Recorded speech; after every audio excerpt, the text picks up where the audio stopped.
Chapitre 12 Mercredi 6 février. Voilà maintenant une semaine que nous habitons toutes les trois chez Geneviève. À l'hôpital, ma mère a tout d'abord refusé de porter plainte contre Michel. Finalement, quelques jours plus tard, Geneviève a réussi à lui faire comprendre que, pour sa sécurité et la nôtre, c'était la meilleure chose à faire. Ma mère a donc enfin trouvé le courage d'appeler le sergent Brunel. Nous sommes tous très fiers d'elle. Depuis son retour de l'hôpital, elle passe beaucoup de temps à regarder par la fenêtre ou, allongée sur le lit de la chambre d'amis, à fixer le plafond.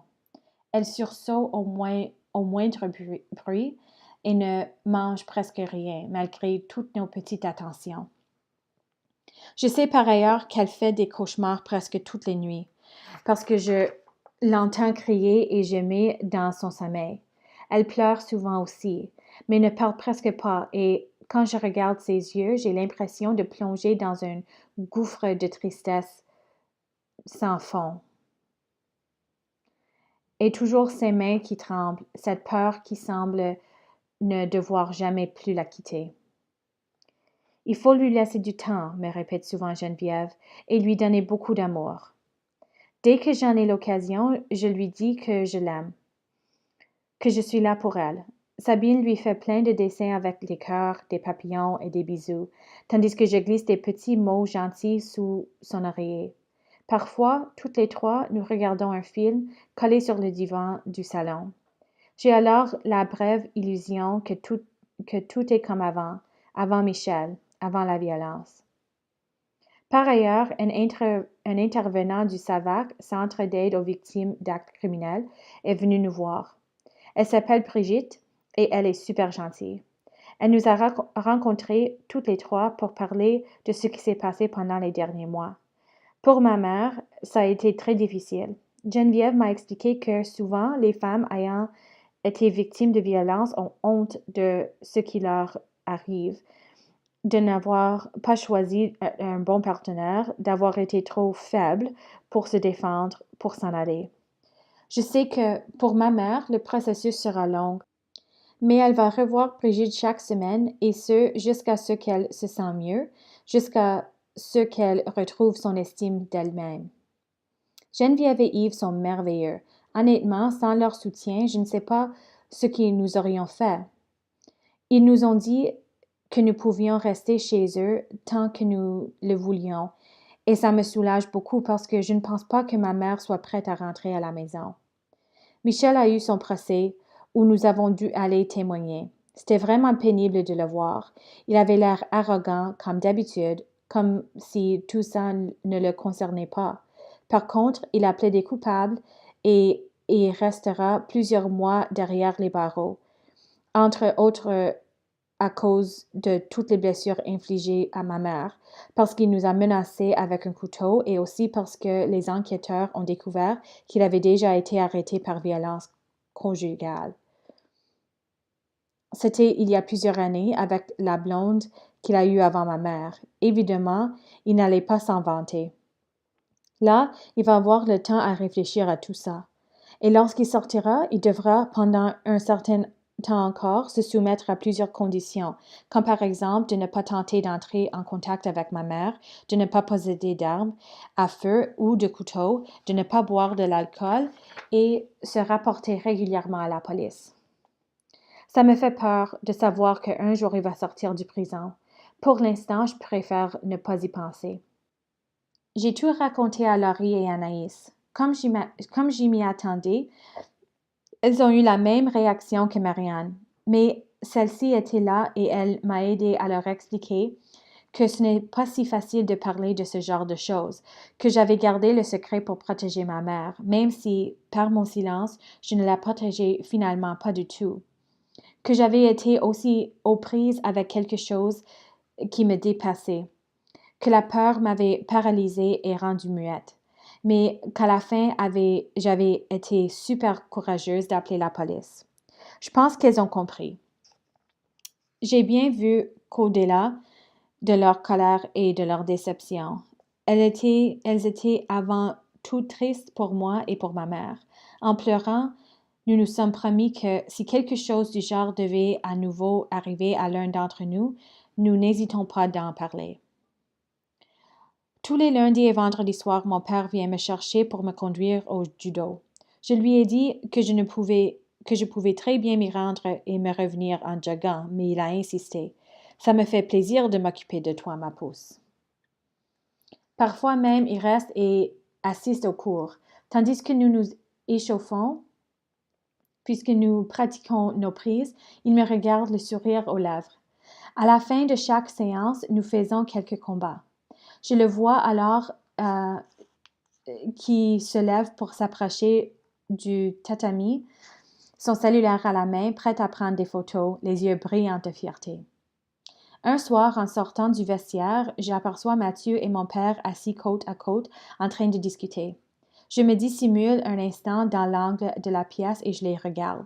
C'est niaiseux, mais je me dis que si je n'étais pas déjà amoureuse de Mathieu, j'aurais certainement un coup de foudre, là, tout de suite, juste à le regarder, si beau dans sa chemise blanche, ses petites lunettes qui lui glissent sur le nez, les cheveux bruns en bataille. Je l'aime bien, ton chum, me confie mon père dans la voiture. Lundi prochain, ça vous tenterait de venir souper à la maison tous les deux avant le judo? Je pourrais faire mon souper super lasagne. Je souris. OK. Valérie sera là aussi, j'imagine? Oui, ça te dérange? Ben non, papa, Valérie, c'est ta blonde. Elle ne me dérange pas, et puis je suis capable de faire les efforts, tu sais. Lundi 25 février, 17h55. J'ai rien contre ta lasagne, Valérie, mais avoue que celle de mon père est franchement bonne. Oups! Est-ce que je viens vraiment de faire cette remarque? Et si Valérie réagit mal? Mais presque aussitôt, elle m'envoie un sourire moqueur. J'avoue, dit-elle en riant. C'est vrai qu'elle est super bonne, votre lasagne, monsieur Dubois, ajoute Mathieu.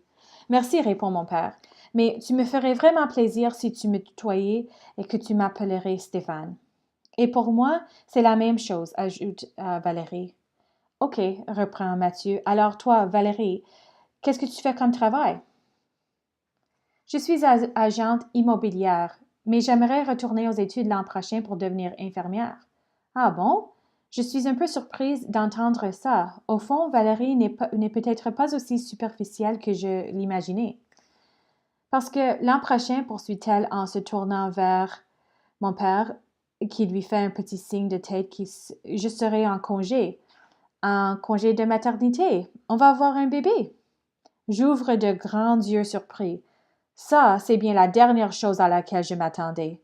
Du coup, je ne sais pas comment réagir. Mathieu attrape ma main sous la table et la serre très fort. Valérie me regarde avec affection. On voulait que tu sois la première à l'apprendre, m'assure-t-elle. Et on aimerait aussi savoir si tu accepterais d'être la marraine de ton petit frère ou de ta petite sœur, me demande mon père. Ça y est, j'ai les larmes aux yeux. Je me lève et je m'approche de Valérie. Et elle se lève à son tour et me fait un câlin. J'aimerais que on essaie d'être amis, Léo, me confie-t-elle d'une voix basse. Moi aussi, dis-je en essuyant les larmes.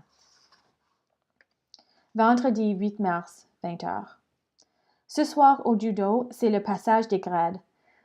Pour remporter une ceinture, il faut montrer que l'on connaît bien toutes les prises associées à notre niveau. Même si Mohamed m'a dit que j'obtiendrais sans problème ma ceinture jaune et qu'avec Mathieu, je suis entraînée comme une folle au cours des derniers jours, je suis nerveuse. Lorsque Mohamed m'appelle enfin, je me lève, mais avant de m'avancer, je prends le temps de regarder tous les membres de ma famille qui se sont déplacés ce soir pour venir m'encourager. Mon père, Valérie, Sabine, Marianne, Yves, Geneviève et aussi ma mère, ma petite maman qui m'offre un sourire ému, un sourire qui me donne le courage de me rendre jusqu'au centre du tatami et d'exécuter toutes mes prises avec succès. 1 heure plus tard, je reçois donc, sous les applaudissements, ma ceinture jaune. Je suis vraiment fière de toi, me dit ma mère en me caressant la joue de revers de la main. C'est moi qui suis fière de toi, maman. Samedi 30 mars. Ce soir, en l'absence de ses parents, Laurie a organisé un party chez elle. Toute notre petite bande y est, mais une dizaine d'autres amis de l'école. Avec tout ce que j'ai vécu récemment, je n'étais pas sûre d'être humeur à faire la fête, mais je dois admettre que depuis le début de la soirée, entourée de mes meilleurs amis et de mon amoureux, je me sens plutôt bien, presque légère. La musique est forte et les lumières tamisées. La plupart des invités dansent et les autres discutent tout autour, bien installés dans les nombreux fauteuils qui meublent le salon. Dans un coin, j'aperçois même Marianne et Éloi qui s'embrassent. « T'as vu ça? » que je demande à Anaïs. « On dirait bien qu'elle est en train d'oublier le beau Raphaël, » répond cette dernière en souriant. « Oui, de toute façon, depuis qu'elle a appris qu'il a une blonde et un enfant, elle était comme moins intéressée, disons. » Laurie arrive derrière nous. Nous lui montrons discrètement du doigt Marianne et Éloi. « Oh my God! » s'exclame-t-elle, les baguettes en l'air. « Bon, on va fumer une clope? » demande Anaïs. J'ai arrêté de fumer, mais j'accompagne quand même mes amis à l'extérieur. J'ai déjà bu 3 ou 4 verres de vin et la tête me tourne un peu. Je me colle contre Mathieu et je penche pour l'embrasser. Autour de nous, les conversations légères s'entremêlent et volettent un instant dans le ciel avant de se déposer en éclats de rire ou en silence sur les frêles épaules.